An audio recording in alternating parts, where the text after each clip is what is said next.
At the time I recorded this footage you're seeing, it was March 2022. This was the first sunrise I had seen since I arrived in Japan in March of 2020, which when you dig into the detail is pretty mad, because until 2023 I lived in the northeast coast of Japan looking out onto the Pacific Ocean. But because the Aomori Peninsula jutted out in front of my apartment, the sun would rise over the mountains on that peninsula instead. It's hard to describe now, but for those of you who watched the first Journey Down Japan video covering my stretch from Miyako to Niigata, will have seen a difference in climate between wintry snowy Iwate and Akita and the very spring night scene down here in Miyazaki. It really felt like I had travelled somewhere quite distant, but then I had driven just over 2,000 kilometres in the space of 5 days.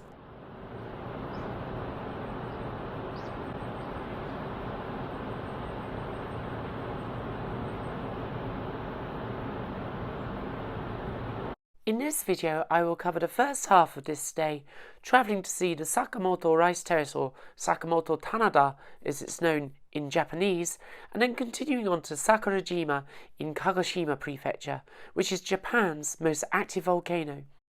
In the next video that covers the second half of this day, I will take in the southernmost point of Kyushu and therefore mainland Japan.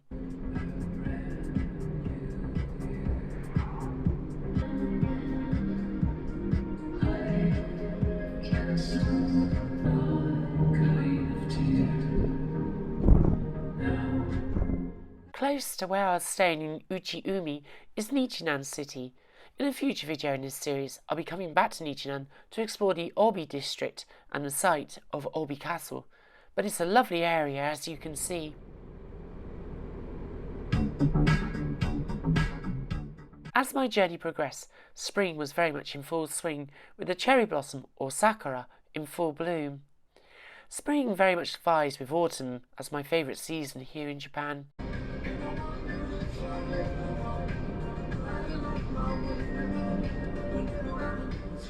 Continuing on, I visited the very tranquil Sakamoto Rice Terrace. There wasn't much to see in the way of rice being cultivated, but it was very scenic and very peaceful.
Afterwards, I crossed over the prefectural boundary between Miyazaki and Kagoshima, the home of Sakurajima, the most active volcano in Japan.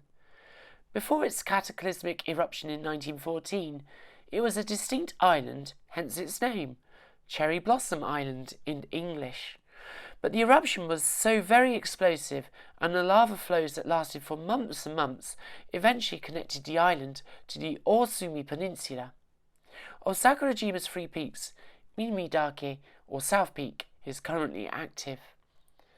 The proximity of Kagoshima city on the other side of the bay to Sakurajima is really quite remarkable. Regularly, the city holds so-called Hinan Kunren, or emergency training, and children often have to walk to school in some areas wearing hard hats to protect them from any possible flying debris. Indeed, occasionally some damage to property can even occur if debris is ejected from the volcano. On July 24th, about 4 months after I recorded this footage, an eruption was registered at the summit crater, scattering debris and ash for around 2.5 kilometers.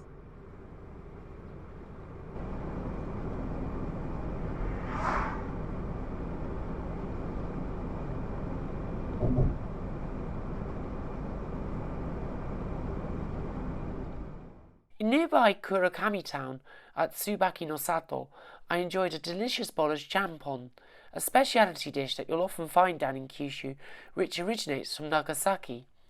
It's so delicious, with pork and most notably seafood, such as shrimp. I highly recommend it. Whoa, you can actually see the plume so clearly from here.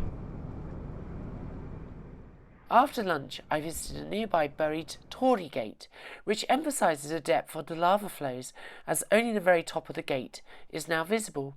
What often doesn't come across is that this Torii gate and pathway runs through the grounds of a middle school, emphasising the level of danger that exists on Sakurajima. That's it for this video, covering the first half of this day.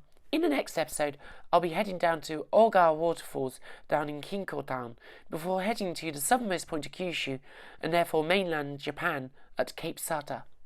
See you there.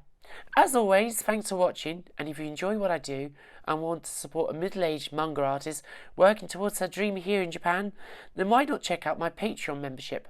I'm busting my ass over there, but if not, I appreciate you tuning in all the same, and I hope you've enjoyed this video. Take care, and bye for now.